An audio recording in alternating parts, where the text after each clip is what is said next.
গামোচাখন শ্ৰীযুত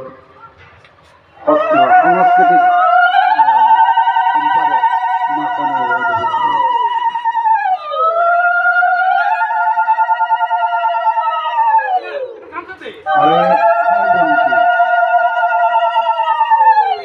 আজিৰ পৰা অন্তিম দিনলৈকে যাতে সুন্দৰভাৱে জ্বলি থাকে, ইয়াৰ প্ৰজ্বলিত শক্তিয়ে গোটেই উৎসৱটোক মহিমামণ্ডিত কৰিব বুলি আশা ৰাখিছোঁ। আৰু ইয়াত যাতে কোনো তেল নাঢালে, মাত্ৰ মেধিসকলে ঢালিব। ইয়াৰ পৰিৱৰ্ধন সকলো মেধিবিলাকৰ ওচৰত দায়িত্ব দিয়া হ'ল। আমি ঠিক সময়মতেই অক্ষয়বল্লী জ্বলাইছোঁ আৰু এই বন্তিৰ পোহৰত আমাৰ সমষ্টৰ ভিতৰত আত্মজ্যোতিৰ সংবাদটোৱে সেৱাৰ মানসিকতা গঢ়ি তোলক, ইয়াকে আশা ৰাখিছোঁ। কৃষ্ণ দুআষাৰ কৃষ্ণ প্ৰভুৱে কৈ আমাৰ এই 32 বছৰৰ কাৰ্যসূচীৰ সামৰণি মাৰিল। তাৰপিছত আমাৰ শৰাই দিয়া হৈছে। আজি নাম কীৰ্তন শৰাই কৰা হ'ল। শৰাইৰ আশীৰ্বাদটো একেবাৰে হৈ যাব।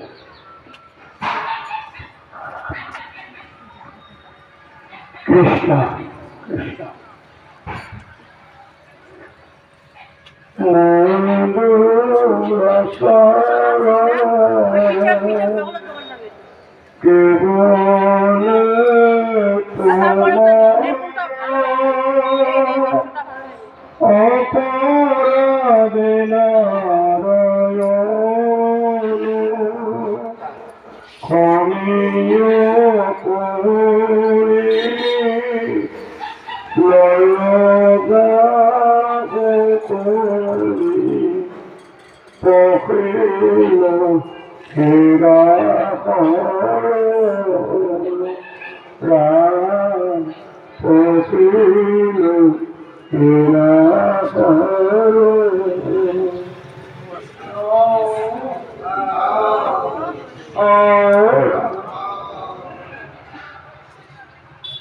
পৰম শ্ৰদ্ধাৰ কৃপালু আমাৰ পৰমায়ত্য গুৰুজনাৰ শ্ৰীচৰণত কোটি কোটিবাৰ শ্ৰদ্ধা ভক্তি নিবেদন কৰিছোঁ।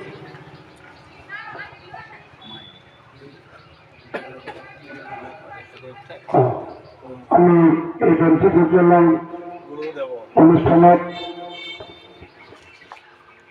এই হতভাগাত দায়িত্বখিনি দিয়াৰ কাৰণে মই আনন্দিত।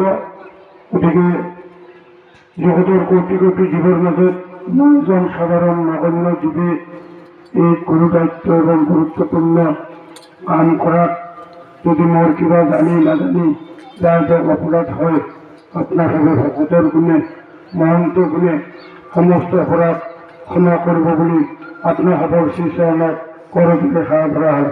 কৃষ্ণ কৃষ্ণ।